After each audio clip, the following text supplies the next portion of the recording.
আসসালামু আলাইকুম, কেমন আছেন সবাই? আলহামদুলিল্লাহ আমি ভালো আছি। নতুন আরেকটি ভিডিও নিয়ে চলে আসলাম। এই তো আমার খামার মোটামুটি রেডি হচ্ছে, এখনও অনেক কাজ বাকি। তো আমি আমার এই খামারটার নাম দিয়েছি জান্নাত এগ্রো ফার্ম। তো আজকে থেকে জান্নাত এগ্রো ফার্মের ভিডিও হয়তো কিছু কিছু পাবেন, কারণ আমি একটু ব্যস্ত ছিলাম আর মন মানসিকতা ভালো ছিল না।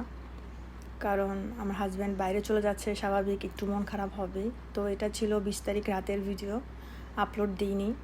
আমরা যে ছোট খাঁচাতে মুরগিগুলো পালতাম, এখানে থাকতে থাকতে ওরা একদম অসুস্থ ফিল করতেছে, তাই ভাবলাম যে রাতের মধ্যেই এই মুরগিগুলোকে এখানে নিয়ে আসব। তো সবাই হাতাহাতি করে নিয়ে আসলাম মুরগিগুলোকে। ওরা ছাড়া পেয়ে খুবই আনন্দিত, আর মাঝখান দিয়ে মুস্কানে মুরগির সাথে খেলা করতেছে, মুরগি তো ভয় পেয়ে গেছে। তো একে একে আমরা সবাই হাতাহাতি মুরগিগুলোকে এনে খামারে দিছি।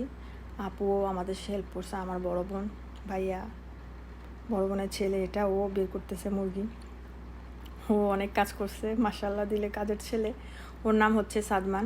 তো যাই হোক, আমার মুরগির ফার্ম কিন্তু মাশাল্লাহ দিলে একদম একটা শেডের এক পাশে মোটামুটি একটু জায়গা করে ওদেরকে রাখছি। পরবর্তীতে আবার খামার বড় করে ওদেরকে আলাদা আলাদা জায়গায় সেট করে দিব। আর মুস্কান বাবা বলতেছে মুরগিটা হালকা হয়ে গেছে, খাবার আছে কিনা, খাইতেছে কিনা, এটাই পর্যবেক্ষণ করতেছে ওর।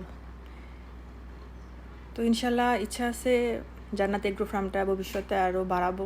সবাই আমার মুরগির জন্য দোয়া করবেন, আমাদের জন্য দোয়া করবেন, যাতে আমরা সুন্দরভাবে সুষ্ঠুভাবে আমাদের এই খামারটা পালন করতে পারি। সবাই ভালো থাকবেন, আল্লাহ হাফেজ।